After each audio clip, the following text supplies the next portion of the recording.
رب العالمین لوی احسان دې چې موږ او تاسو د دې فتنو په دور کې د خپل کتاب د خوشحالۍ په بنا را جمع کړي وو.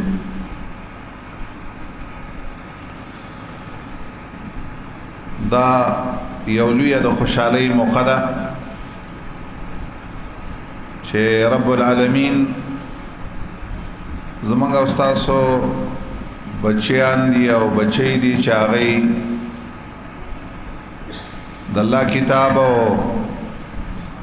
د نبی د سنت او احادیث او کتابونه لوستلي دي او سر ته رسولي دي. په داسې نعمت باندې ډېره خوشحالي پکاري او دا خوشحالي په ضرور ذکر ده چې رب العالمین په قرآن کې په دې باره کې امر کړی دی او الله په قرآن کې وایي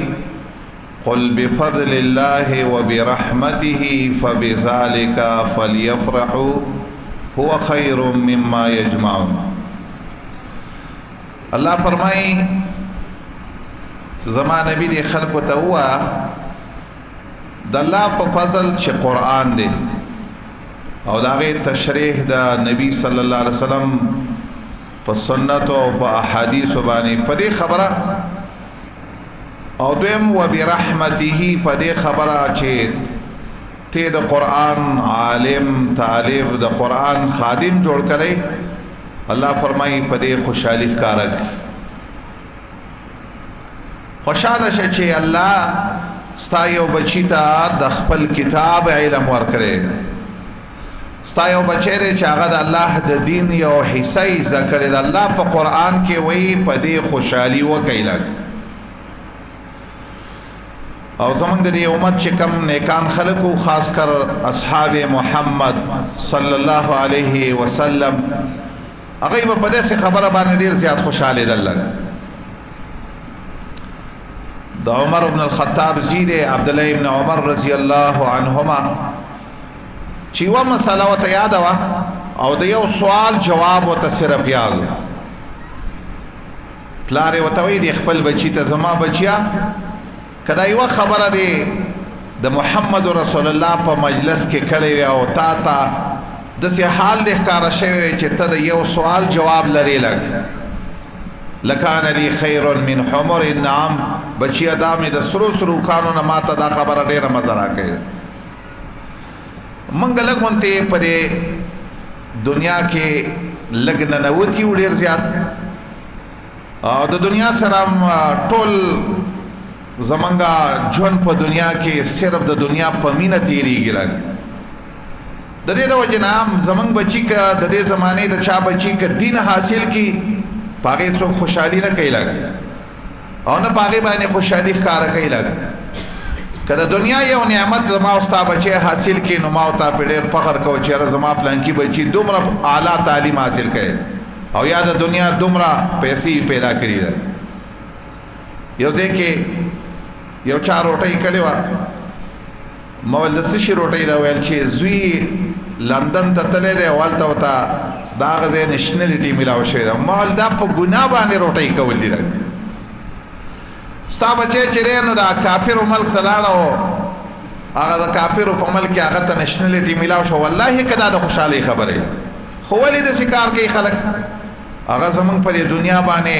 په دې باندې زمونږ ټول هر څه وخت هم په دې باندې دی، خبرې هم په دې باندې دي، ګپ هم په دې باندې دی، شپه هم په دې تېرېږي، ورځ هم په دې همیشه لپاره بس د دنیا سوچ دی چې دنیا به څومره پیدا کړله. که زمونږ چېرته په قرآن او د حدیثو د رسول الله باندې په دې باندې وخت تېرېدلی او لږ هم د دې سره مینه وی والله موږ په دې نعمت خوشحاله دی. په هر صورت الله دې د دې خوشحالۍ قدر توفیق راکړي. یو حدیث د ابو داود کې راغلی یو ځلې نبی صلی الله علیه وسلم د یو باندچی غوندې کسو ساده غوندې ولر د الله نبی ته نه تاسو کویل په مانځه کې ته د الله نه څه غواړې. دا خبره یقیني خبره ده چې مونږ چې دی نو دا د دعا د قبلېدو ځای دی لږ او بیا خاص کر په مانځه کې په اخیره کې دبر الصلوات المکتوبه دا فرض مونږ چې اخیر ته ورسېږي لا سلام دی نه یاړولی لږ په دې وخت کې د الله نبی داسې فرمایي چې د انسان دعا ښه قبلیږي لږ دا فرض مانځه پسې وروسته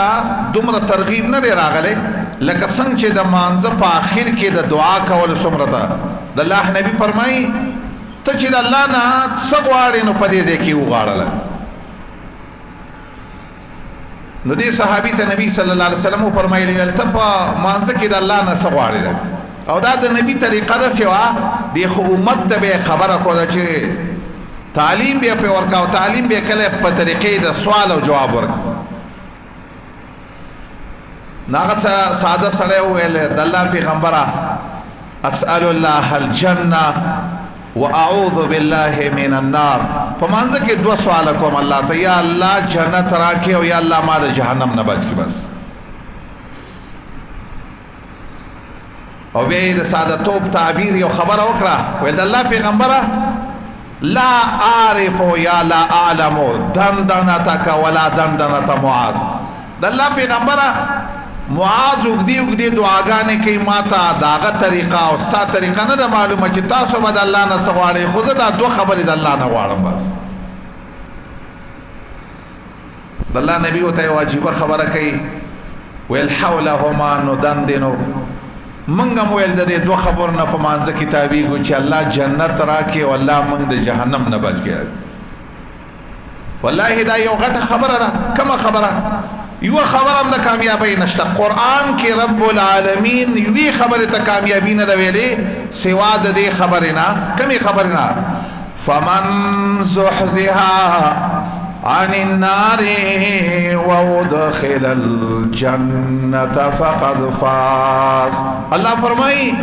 چې الله د اور نه یو څوک بچو ساتو د اول نه لګ او جنت ته نه ایستل شو الله فرمایي فقط فاز کامیاب یقینا والله دا دې جنت ته خو الحمدلله د الله نه امید ساتو هر مؤمن بزي هر چا چې کلمه ویلي جنت ته بزي تاسو په حدیث کې راغلي چې د ذرې په عمر مقدار په ځل کې د چا د ایمان اثر پکې وي جنت ته بزي راغلي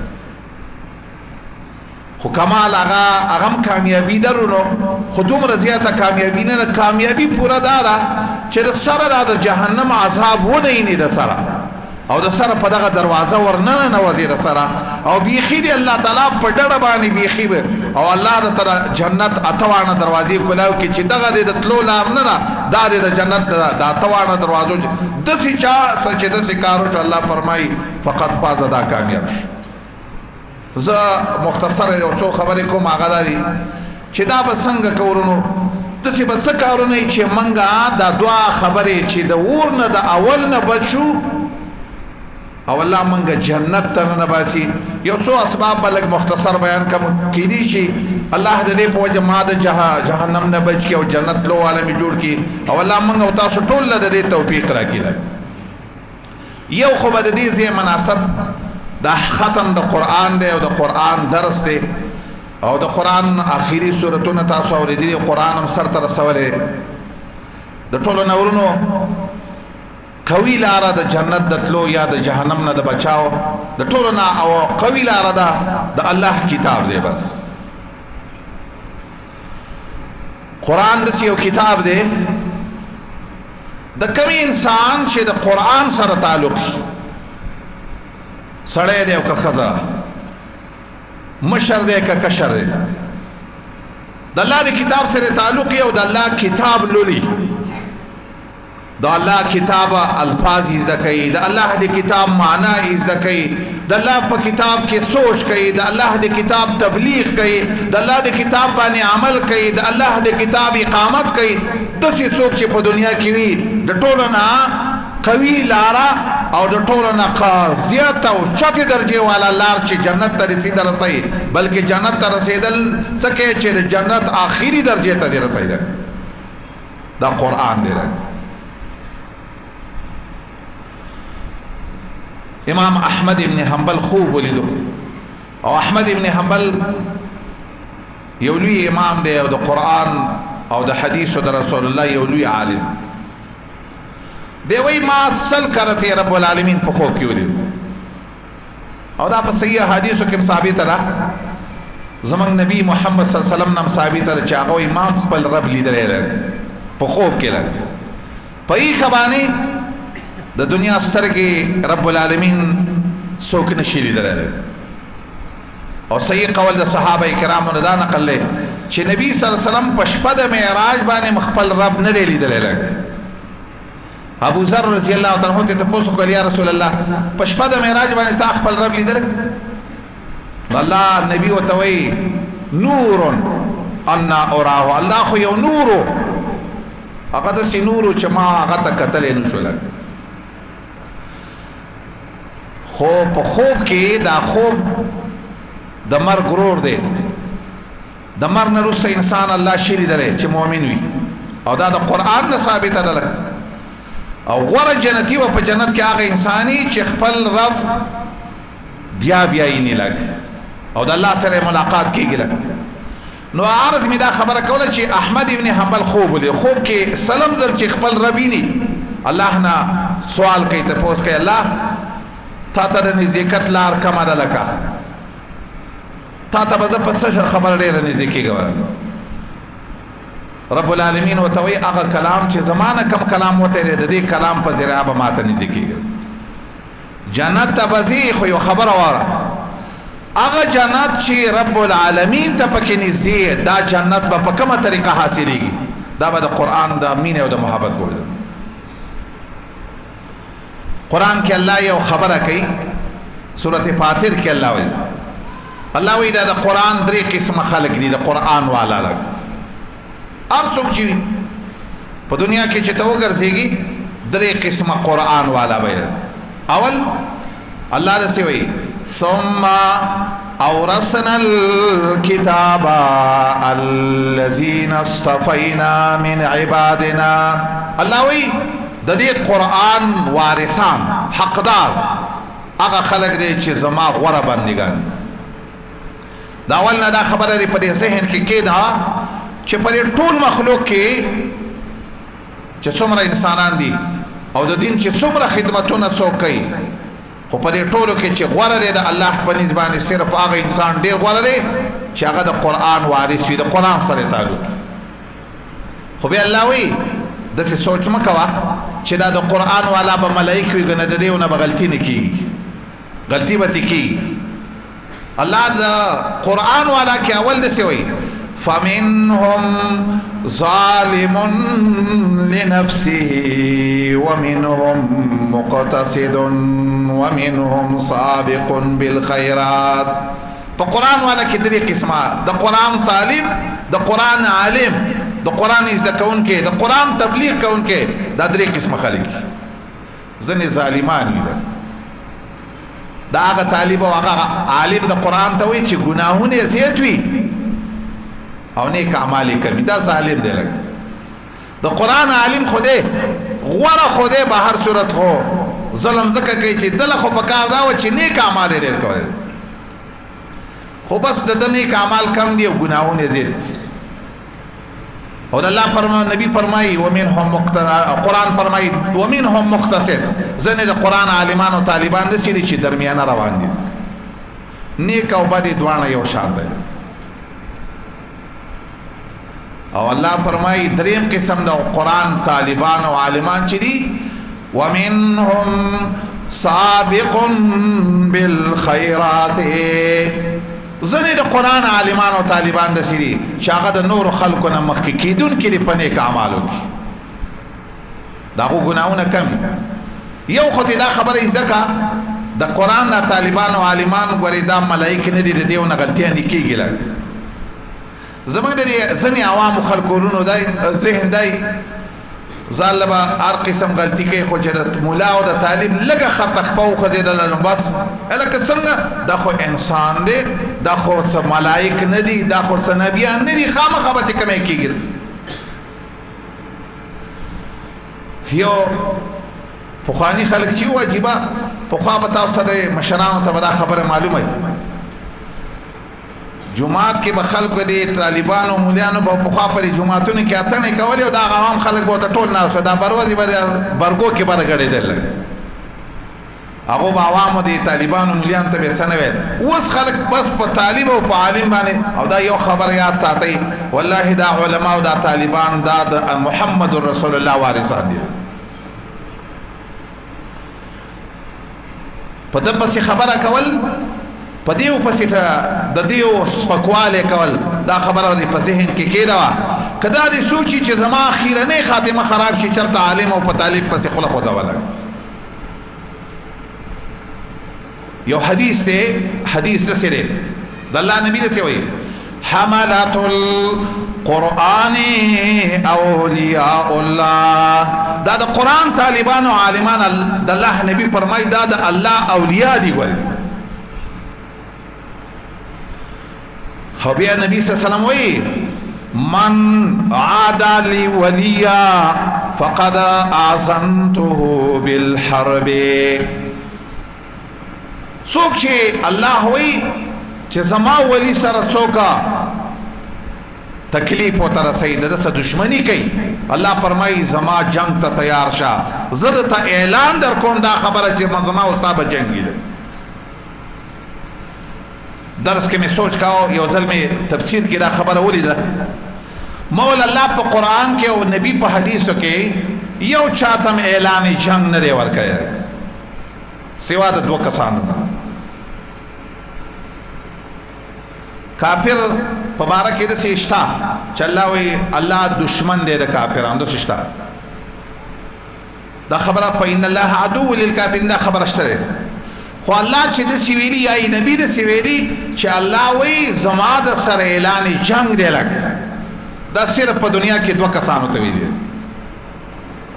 یو کوم انسان چې سود کوي دا انسان سره قرآن گواره الله په قرآن کې وایي الله وایي قلار شي رسول نه لګ کنه قلارېږي فإلم الله وایي کنه قلارېږي رسول فأذنوا بحرب من الله دا خبره لګ دی خبره تلک سوچ وکي چې څوک کم انسان سود کوي کنه سود اگر که کافر نه لري ځکه د اهل سنت والجماعت عقیده ده چې څوک کلمه وي ګناه ته کیږي نو پرې او ته کافر نه وي خدام یا ساته چې الله وي قلار شره دې سود نه چې کومې د سود طریقې دي او کم د سود کارونه دي ټول نه قلار شي خو کنه قلارېږي الله فرمایي زما د جنگ ته تیار شه بس او زما د رسول جنگ ته تیار شه صحابه چې راته کې واورېدو ویل یا رسول الله زمون خود الله سره د جنگ کول واس نشته نو سمانه سودی پرې کو خدای یو ټکه ته پاک کوي مرونو سودی وازې دې ته نه وي چې 1 روپۍ ورکا او 2 روپۍ ته واخله هر معاملې چې چا د قران او سنت نه خلافي دا ټول سود دی لګ د خلکو ذهن کې دارا چې ګنې خلکو خپل دین سره پوره تعلق نشته معاملات کوي او معاملات د قران او د سنت موافق نه کوي یو حدیث دی د مسند البزار د الله نبی فرمای الربا 73 بابا والشرك كذلك او كما قال د الله نبی فرمای سدری او یا بابا له حصے لري سدری او یا قسمه لري او د سیمیات ساته شرک هم د قشان ده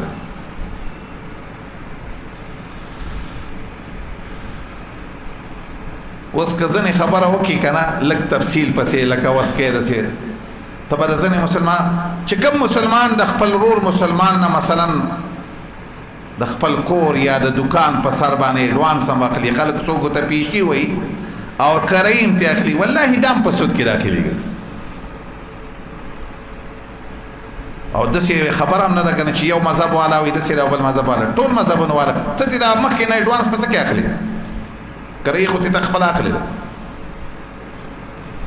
دا کومه معامله ده دا ستاسو معامله ده چې د قران او سنت د اجازه نه کوي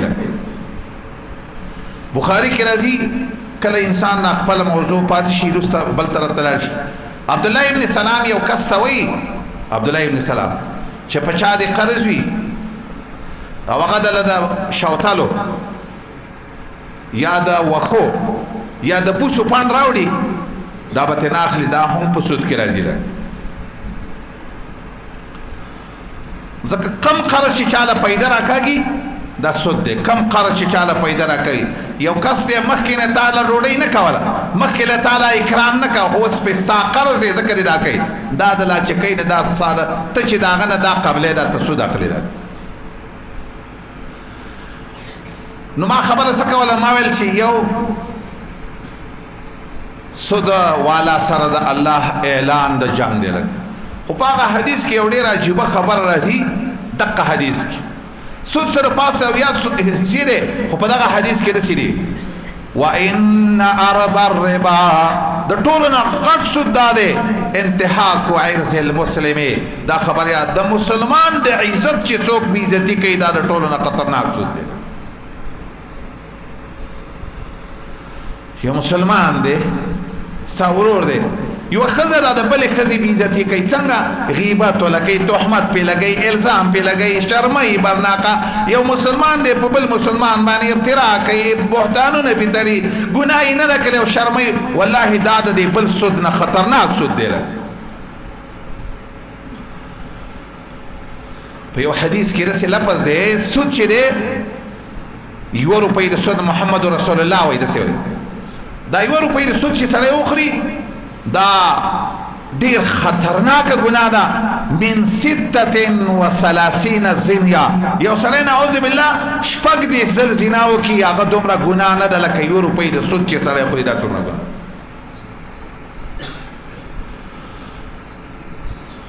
نن تاسو هسې سوچ وکړئ ورونو، څوک د سود نه خالي دی؟ صحیح ده که دا د روپو سود نه کوو، دا د مسلمانانو عزت خو والله دا خو زمونږ دا خو موږ ته زمونږ مجلس بغیر د مسلمان د غیبت نه خوږېږي.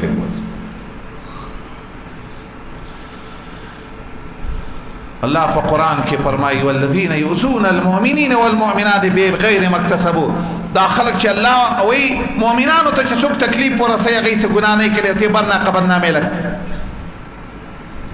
نن تاسو دې خبره عرض مې دا کوه، یو خو د سودي انسان ته د الله رب العالمین اعلان د جنګ دی لګ. او دویم دا د قرآن عالمانو طالبانو سره چې څوک دشمنی کوي، د دوی توهین کوي، دوی ته نقصان رسوي، په دوی پسې خبرې کوي. د الله نبی فرمایي، الله فرمایي من عادل حملة القرآن اولیاء الله. دا د قرآن عالمان طالبان دا د الله اولیاء دي. دا خبره ما ته را رسېدلې ده، ما په خپله نه ده اورېدلې. د ستاسو د دې علاقې یو لوی عالم دین چې الله رب العالمین دې ورته جنت ورکړي، شیخ نقیب احمد رباطي رحمت الله علیه، هغه به یو خبره کوله، وایي دا به په درس کې ویلې چې یو د قرآن عالم دا ولی الله نشي او یو صحیح مجاهد ولی الله نشي په دنیا کې، اولیاء الله به د سره شته دی نه لګي. دا اولیاء الله دي، دا خبر یاد ساته. دا دوه قسمه خلق شي دي، دا د الله اولیاء دي، ولی به اولیاء نه. الله پر قرآن کې د دې په باره کې څه وایي، کله څه وایي یؤتی الحکمت من یشاء ومن یؤت الحکمت فقد اوتی خیرا کثیرا. الله د قرآن علم چې چاله ورکوي هغه چاله ورکوي چې الله یې وغواړي، او چاله چې الله د قرآن علم ورکي فقد اوتی خیرا کثیرا، دل ډیر خیر ورکوي. خیرونه په دنیا کې ډیر دي، د 2 رکعاته مونږ چې کوو په دې کې هم ډیر خیر دی، یو ځل سبحان الله چې څوک کوي په دې کې هم ډیر خیر. خدا خبره د ذهن کې کېده، دا ټول امت د محمد رسول الله غوره امت. قرآن کې شته کنتم خیر امت، دا ټول امت غوره دی. والله دا زمونږ امت چې دی د الله نبی فرمایي داسې خبره کوي چې د جنت په دروازه باندې د محمد رسول الله امتی نه ورغلی، نو دا یو د آدم علیه السلام نه واده د یو پیغمبر امتی هم نشي تللی. اول به نبی صلی الله علیه وسلم وایي زه هغه کس یم چې د جنت د دروازې کړۍ به زه کولاوم، او زما امت چې څوک پرې نه ورغلی بل امتي پې نشي ورغلی. زمونږ د امت له الله ډېر کمالات ورکړي. یو حسن حدیث کې راغلی موسی علیہ السلام الله ته ویل یا الله مام د محمد رسول الله په امتیانو کې وګرځول. کمالات زمونږ ډېر زیات دي ورونو. ډېر کمالات څنګه دي؟ موږ له دا کمال دا کړی تیموم په مخکنو امتونو کې نه و، زمونږ په امت کې تیموم شته. دا تاسو ته به پته وي مخکې نه تیموم د اسلام په اول کې هم نه و. موږ له الله تعالی څومره اسانتیا راکړه. په مخکې پیغمبر امتونه چې وو هغوی به د خپل لمونځ سوا د خپلې عبادت خانې نه، د خپلې ګرجې نه، سوا د خپلې صومعې نه په بل ځای کې به د هغوی لمونځ نه کېده. او زما نبي وایي زما امتي چې په کوم ځای کې د مانځه ټیم پرې راغی او لمونځ رالاندې په هغه ځای کې ودرېږلی. مخکنو امتونو له غنیمتونه نه و جایز، موږ له الله تعالی جایز کړي دي. د مخکنو امتونو نبی صلی الله علیه وسلم فرمایي دا صفونه نه په مانځه کې، دا د مخکنو امتونو داسې صفونه نه و لکه څنګه چې زموږ سره زموږ د دې امت صفونه به داسې لکه ملایکې چې په اسمان کې څنګه صفونه جوړېدل. ملائکه صفونو کې دوه خبرې، اول صفونه ډکوي اول، او دویم یتراصون یو بل سره یتراصون یو بل سره جوخ ودرېږي. دا د چا دا یوازې دا پنځه نه، حافظ ابن حجر 15 امت کمالات بیان کړي په صحیح حدیثونه. او یو عالم دی شیخ ابو سعید مخکنو علماو کې دغه کتاب نوم دی شرف المصطفى په نوم باندې 50 خصوصیتونه د امت د محمد رسول الله بیان کړي صلی الله علیه. خصوصیتونه خو ډیر دي، خدا ټکه پکې یاد ساته کوم ټکه چې خیرکم من تعلم القرآن وعلمه. غوره په دې امت کې هغه انسان چې قرآن په خپل عزت کې او بل چاته وکړي. کمالات ډیر دي، خدای یو ټکه واوره قرآن په شانته عالم. دا کمال چې دی امت الله د مخکنو کتابونو تورات، انجیل، زبور دا هم د چا کتابونه دي؟ دا هم د الله کتابونه دي، خو د قرآن په شانته نه دي. لږ قرآن داسې یو لوی کتاب دی که یو سړی نن تورات راوالي که نه او د قرآن په مقابله کې داسې کولاو کړي، والله دا سړی به ګناه کوي. ځکه الله قرآن له ډېر لوی مقام ورکوي. یو عالم دی ابو عبدالرحمن السلمي، امام بخاری دا خبر نقل کړ 50 دا سره پاسه 80 کاله د قرآن درس کاو په جماعت کې، د قرآن علم یې کاو په جماعت کې، خلکو ته به یې ځان له به یې زکاو، نور خلکو ته به یې. یو ځل په چا سوال وکړو ویل د دین خو نورم ډېر کارونه ځکه د خلکو ذهن کې دی دا د قرآن عالمان یا طالبانو ته بې پیدې ښکارېږي. والله دا ډېر غلط سوچ دی. لږ که دا دنیا آباد ده که نه، او دا خلق چې په دې دنیا کې دا بارانونه پې کېږي، دا الله ته عذابونه ده پکې، والله دا د دې قرآن په وجه ده پکې. لږ الله په دې قرآن کې داسې وایي ولولا دفع الله الناس بعضهم ببعض لحدمت. الله فرمایي لفسدت الارض، کدا د دې نیکانو په وجه الله تعالی د دې خلکو نه دفاع نه کولې، د دین والا د دې قرآن په وجه دا ټوله دنیا به ورانه شوې ویله. نن چې دا دنیا آباده ده والله دا د دې قرآن والا په وجه آباده. یو عالم یو زنانه ډېره عجیبه غوندې خبره، خوب دلیل نه خو خوب بشارت یې لږ خوب یې ولیده چې خپل خاوند یې وفات شوی دی او خاوند یې د دنیا نه تللی. په خوب کې چې ولیده په دې خاوند باندې سخت تکلیف دی، لږ پریشانی ده په دې خاوند باندې، اور پې بلیږي. لږ دا ښځه چې وه سهار چې شو نور یې په هوښیاره ښځه وه، دومره هوښیارتوی و بې بس وه. لږ سهار چې شو نو بس د زړه کې دا ویلې چې د خاوند نه مې د عذاب د پکېدلو بل څه لار نشته سوا د دې نه چې دا خپل د هغه بچی چې زه د الله کتاب ته کښېنوم نو بس دا به د بچ کېدلو لارې. بس خپل وړوکي ماشوم له پاره او قاعده واخیستله او عالم ته ویل دې ته د الله کتاب یې زده که او دته قرآن یې زده که. بس د ټولو نه اول په قاعده کې بسم الله لیکلي، بچی وایه بسم الله الرحمن الرحیم. دویمه شپه باندې چې دا ښځه خوب ویني خپل خاوند خو په نعمتونو کې دی او دا خبره واورئ، دا خبره صحیح ده. د الله نبی فرمایي چې انسان د دنیا نه لاړ شي انقطع عمله الا من ثلاث. درې خبرې وروسته به په تا پسې درځي، نور دی عمل ختم شوی. یو په هغه درې عملونو کې دا دی او ولد صالح یدعو له، که الله دله یو وروسته یو بچی درکړی او ته به د دنیا نه تلی او ستا دا بچی چې کم نیک عمل کوي د دې په وجه به رب العالمین ستا په جنت کې درجې ټوتی. حدیث کې راغلی دی د ځنې چا په جنت کې الله درجې چوتای. نو هغه انسان الله ته وی الله د څه وجه د څه مسله ده الله ته فرمایي بی استغفار ولدک لک ستا بچی تعالی بخنه غواړي لک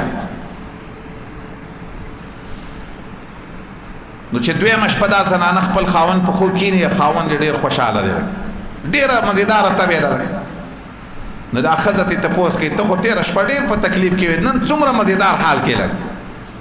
هغه ورته وایي ما ته رب العالمین وایي چې ستا بچی په جومات کې زما نوم وایي ما له حیا راځي چې تا له زه اوس عذاب درکړم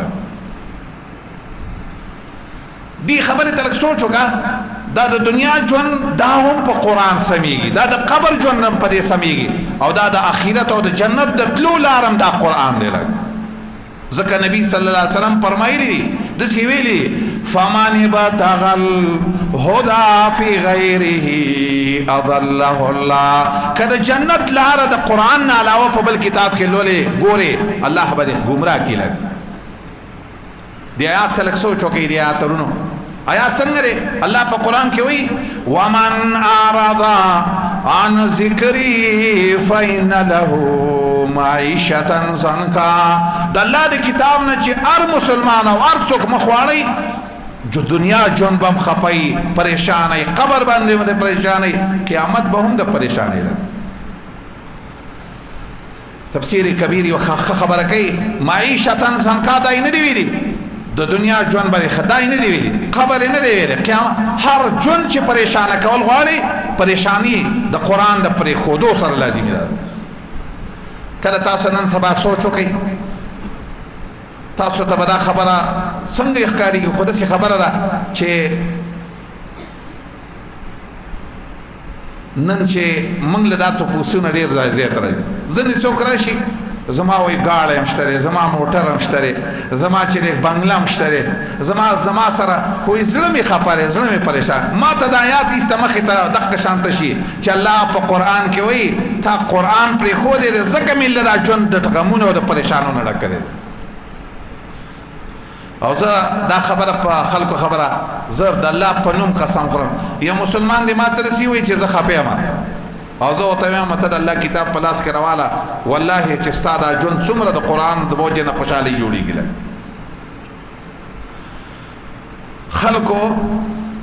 خلک خوشحالي په بل څه کې ګوري خلک اطمینان په بل څه کې ګوري خلک اطمینان په دنیا په روپو کې ګوري والله د دنیا په روپو کې سوا د ذلت نه او سوا د پریشانۍ نه نور څه نشته دی پریشانی ختمیدل یا د زړه خوشحالي یا اطمینان دا د الله د کتاب سره تعلق ساتي مدینه کې اسه د نعمت په توري بیان والله دې موږ له شکر توفیق راکړي نو مدینه کې یو عالم هغه بیان وکړ به د بیان نورسته به هغه عربو د علماء د سکاري اعظم ملګری ته ویلي ول دیم عالم دې رسي وته ویلي هغه هر چاته شیخ ویل نو چې کله هغه بیان وکړ هغه عالم بیا وی الان نسمع شیخ اوس به شیخ بیان وکړي زی یادولم چې دی بس ما ویل چې زه عرب علما دي او عرب خلک دي د دې په مخ خو د الله په دې شکر وباسو چې الله د کتاب سره تعلق شته لري ما چې قرآن بیان وکړو د قرآن درس مې وکړو د قرآن یو آیتونو تشریح مې وکړه او بیا مې لکه د قرآن موافق خبرې وکړې د خپل علاقې حالات مې ورته د بیان نه وروسته هغه عالم وی زما دې په الله قسمي چې زه ستا په ځای ستا په علاقه کې وی اگر کوئی زه دلته په مسجد نبوي کې ملک ما ویل دا صرف د الله د کتاب وجه ده یو ځای له تلي یو علاقې له ناشنا علاقه د چا میلمانو شو د شپې زم نو موږ ورته د بچا سره شپه وکړو شپه چې موکله نو هغه کور والا زموږ ډېر احترام وکړ چې څه نعمت ورکړو هغه موږ له کې خو د موږ ته زما هغه چا چې وروستي هغه ملګری ما نه تپوس کوي وی دا پوه شي چې په دې ناشنایي کې د څومره قدر او کمال ولي زم په دې نه پیغام ویل دا زما ترور ده او دې ترور ویل ستا درس په باجوړ کې یو ورځ اورېدلې دی ویل ما ورته ویل چې دا حق عالم دی وی چې څه خو شی پې لګي هغه تعالی را لېږلی زه تا ته یو خبره کوم وروره د قرآن زه دا یو پاکه خبره کوم ما نه څوک تپوس کېږي په تا زکات کېږي او هم د قرآن عالم به یې په هغه به څنګه زکات کېږي قرآن عالمان ښه مالداره ده الله ولا داسې کتاب ورکړی دی چې د الله نبي فرمایي چې په دې څوک غني نشي په بل شي باندې الله به دې د سره لیس من هغه زما امتی نه دی چې قرآن غوندې علم یې الله په سینه کې ایښودی او دې خلکو ته وایي چې زه تاسو ته محتاج یم. دا خبره هغه آیات پورې مې کوله. خبره ته الله په قرآن کې وایي داسې وایي زما د قرآن ځینې بندگان، ځینې عالمان، ځینې طالبان دا به ګناهګاران ظالمان، ځینې به درمیانه روان خو ځینې پکې داسې هم شته چې هغه سابق بالخیرات باذن الله، د الله په اذن باندې هر نیکۍ کار الله دې عالم له توفیق ورکړي. زما په دې کې یو حدیث ته مقصد دی. حدیث کې داسې راغلی د الله نبی داسې وایي چې محمد رسول الله د دې آیات قصه تشریح کوي. هغه وایي ظالمنا مغفور له ومقتصدنا ناجی وسابقنا سابق. رسول الله فرمایي زمنګ د قرآن په عالمانو طالبانو کې چې څوک ظالمانی دته به الله بخنه وکړي. ته د قرآن عالم نو تا ته به ستا په دې سینه کې چې قرآن پروت دی الله به تعالی لو ان قرآنا القي في احاب ما حرق. که قرآن په یو سرمن سره د اسما او سینه په دې کې چې قرآن راجمع شو دا اور نه سوځي. دا د الله قرآن علم ستا په سینه کې دی نه دی جمع کړی چې تا د جهنم په اور وسوځي لګ ما پی بس. او دویم کس مبارک رسول الله وي ومقتصدنا ناجی زمنګ دا درمیانه زمنګ دا قرآن چې درمیانه تلونکي ګناه کوي دا به خلاصيږي لګ. خو هم ټکي پکې داري چې سابقون چې د قرآن په سابقینو کې وي په قرآن عمل کوي، علم کوي، زکي او نیک عمل کوي، ګناه نه کوي، دا به سابقون د ټولو نه چوت مخکې جنت ته ځي. دا غواړو ورونو چې مخکې لاړ شو جنت دا به کول غواړي ورونو، دا عمل کې راوستل غواړي. زه ډېره افسوس داسې کوم دا څنګه مسلمان ورور دی زما چې دته د قرآن الفاظ نه دي یاد، دا څنګه مسلمان ورور دی چې دی په قرآن په معنا نه پوهېږي. لکه انګلیش دی ایم اې د 14 لیکلی انګلیش کې لیکلی په نورو کې لیکلی د هغې دپاره ستا د بچو سره وخت شته دی، ستا دپاره ټیم شته دی. او کوم کتاب چې الله فرمایي چې ما د اسمان نه نازل کړی او ستا پې ایمان دی او زما پې ایمان دی د هغې معنا ما تا ته نه یاده لګ. ما تاسو ته مخکې یوه خبره وکړه تورات کو والله که د الله کتاب دی که نن یو څوک د قرآن په مقابله کې تورات له لوی مقام ورکړي هم ګمراه کېږي. بله پاتې شوله یو بل علم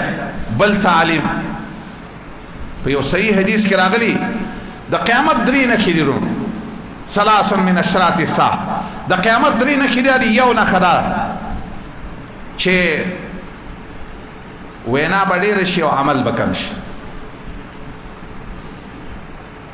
دا یو د قیامت نښه ده. دویمه د قیامت نښه دا ده چې نبی صلی الله علیه وسلم فرمایي عزتمن خلک به ذلیله شي او ذلیله خلک به عزتمن شي. دې اولې خبرې ته سوچ وکړئ ورونو. نن څومره بیانونه کېږي هر سړی په منبر ولاړ، هر سړی خبره کوي، جنازو کې بیانونه دي، په جمعتونو کې بیانونه دي، درسونه روان دي، خو د عمل مقام ډېر وروسته کېږي. موږ په 10مه حصه د قرآن عمل نه دی کړی. یو سړی به داسې دې څوک نه خفه کېږي. زه اسانه کم یو مسلمان دی چې هغه خپلې خور لور لره میراث ورکوي داسې که ټول جومات کې چاته ویل چې ګوته چوته که کېدای شي په ټول جومات کې یو قسم ده اگر که عمر مې 15 او یو کال ته رسېږي. کم یو مسلمان به داسې وایي یا کمه خور به داسې وایي چې هغه به داسې وایي چې یاره زه د قرآن او سنت موافق پرده کومه ده، او یا کم یو انسان به داسې وایي چې زما په کور کې د قرآن او سنت موافق پرده ده. که نن دې ورور ته داسې ویلې چې وروره زما او ستا ورورولي په خپل ځای ده، خو چې ته زما کور ته راځې که نه نو لږ به ته اجازت غواړې مخکې، او دا په قرآن په دې منځ کې دي. دا ځینې مسله داسې وي چې امین په زور ووایي امین پټ ووایي، دا مسله اختلافي ده. دا خبره صحیح ده که خو دا خو داسې ده که په زوره دي او که پټ دي و دواړه مسلمانان دي، دواړه کافر نه دي. که په مانځه کې دې رپولیدیان وکړه دا مسلمان دی، که ودې نه کړه دا مسلمان دی. خو ځینې مسله خو داسې چې هغه د قرآن د مین نپاک کې دی چا اختلاف نه وي. په دې مسله کې والله که چا اختلاف وي په دې کومه مسله کې چې ورور د ورور کره ورځي هم مخکې به اجازت غواړي ده. دا د امام ابو حنیفه مذهب هم دی، دا د امام شافعي مذهب هم دی، دا د امام مالک صاحب. یو سړی ځان ته حنفي وای یا ځان ته شافعي وای یا ځان ته اهل حدیث وای، تا ولې د اوسه پورې په کور کې دا قانون خپل ورور ته نه دی ښودلی؟ شیخ جمیل رحمت الله علیه دا چې کله روسیان افغانستان ته راغ، نو شیخ جمیل الله دې وبخي دا هغه زمانې چې کوم د کونړ والی نو هغه راوغوښته ویل خلک وایي چې ته حنفي توپ دې پرېښودی، لکه خلک دا خبرې لکه دې ځینې مسلو له خلک زور وکړي. نو هغه ورته ویلې چې شیخ جمیل ورته ویل چې نه حنفي خو زه یم ته نه ویل، هغه والي ته ویل. هغه ویل څنګه ته حنفي؟ ویل د امام ابو حنیفه خو زما په شان ته ګیرې وه، ستا په شان ته ګیرې خیخرولې نه وه، ته څه حنفي شولې؟ یو سړی حنفي ځان ته وایي یوازې په امین پټ ویلو حنفي نه. ته دې خبره د فرضي خبره د قرآن ستا کې ولې نشته ستا په کور کې؟ ولې بې اجازې کور ته ستا ورور ولې بې اجازې راځي؟ یو سړی نبي صلی الله علیه وسلم ته یې وفرمایلې ویل د الله پیغمبر دا لیور چې کور ته راځي الحمو لیور د ورندارې کار راځي اجازت بغواړي؟ رسول الله ویل الحم والموت، دا لیور چې بې اجازې کور ته راځي لکه مو کور ته چې مرګ راځي. لکه خو څوک کدن دی ورور چاته ویلې چې داسې مه کوه، ورور لږ کور ته راځي نو 3 ځل غږ کوه، هغه به راته نور څه کوي خو به داسې به ته وایي والله داسې به ته وایي چې نه راځم. بس خبره مې دا کوله رونو چې هغه خبره مې د مخکې نه کوله چې د قرآن نه مخ اړول شوی دی. لږ نه قرآن څوک زده کوي، نه پې عمل کوي، نه تبلیغ کوي. لږ د قرآن د تدبر او سوچ خو لا وروسته خبره، قرآن د قرآن تبلیغ څوک نه کوي. یو سړي قرآن یاد کړی نه دی نو تبلیغ به څنګه وکړي؟ ما چې هغه کم حدیث په منځ کې پرېښودو 3 نښې د قیامت وي. یو عمل با کم شي او بیان به زیات شي. دویم عزتمن خلق با ذلیل شي او ذلیل خلق به عزتمن شي. او دریمه خبره په هغه حدیث کې رسېده چې په خلکو به مصنات لوستل کېږي، څوک به خلاف نه کوي. مصنات ویل څه شی دی یا رسول الله؟ ویل هر کتاب چې د الله د کتاب نه علاوه. دا خبر یاد ساتئ، د قرآن په شان ته بل کتاب نشته. بخاري ښه کتاب دی د حدیثو، خو د انسان کتاب دی. هر کتاب صحیح ده، ته که د بل کتاب که ته د ایم ای سره تعلق ساتې، مثلا ایم ای کې صحیح ده کوه، خو د دې دومره زور مه ورکوه لکه څومره چې تا په کوم کتاب ایمان نه وړی دی. که د قیامت ورځ راشي که نه او دا الله پیغمبر الله ته داسې وایي وقال الرسول يا ربي إن قومي اتخذوا هذا القرآن مهجورا. چې الله ته د قیامت پر زما او ستا نبی د شفارس په ځای داسې وایي یا الله زما د قوم خو ستا کتاب پرېښودی. والله من حال نشو ویلی هسې وایم ټولو خلکو قرآن پرېښودی. تاسو ټوله دنیا کې داسې ته معلوم دی داسې دنیا کې یو ځای چې څوک دا حکم د الله پرې ناپیز وي چې الله په قرآن کې وایي چې د غل سړي نه او د غلې ښځې نه لاس پرې کړي. دا داسې په ټوله دنیا کې راته یو ځای معلوم دی. نور به څنګه دا د کوم ځای حصه ده؟ دا د قرآن حصه ده چې الله په قرآن کې وایي والسارق والسارقة فاقطعوا. د غل او د غلا کله ځینې خلک یو خبره کوي زمونږ په دې دنیا کې اوس عامه خبره دا مشهوره ده چې امن نشته. دا خبره صحیح ده؟